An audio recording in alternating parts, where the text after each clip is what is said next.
Have you ever woke up in the morning and your CPAP has turned itself off, but you didn't shut it off, or you didn't take your mask off?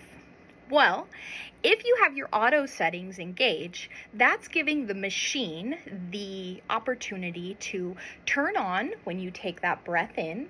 It senses that negative pressure, so the automatic start is what occurs for you. When you take your mask off, the machine determines that there's not enough resistance there, so the patient must not be there. Thereby, it shuts off.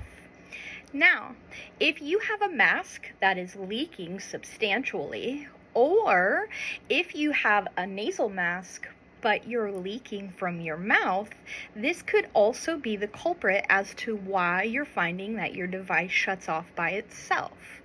The way to get around this is to deactivate your smart stop, or if you have an A10, to just deactivate your smart settings altogether.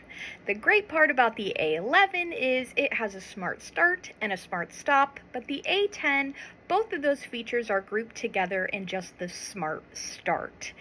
Once you deactivate those settings, you'll notice that it requires you to manually shut the machine off by itself once you're done using it. It eliminates the availability of the machine to determine whether you are there or not. Let's say you have a nasal mask and you're not quite sold that you're sleeping with your mouth open.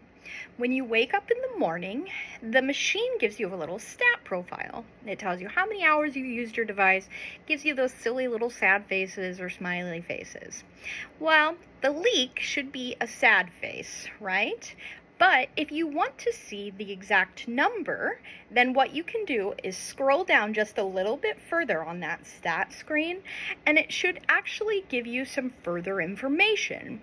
If you have a ResMed device, ResMed can compensate up to a 24% leak.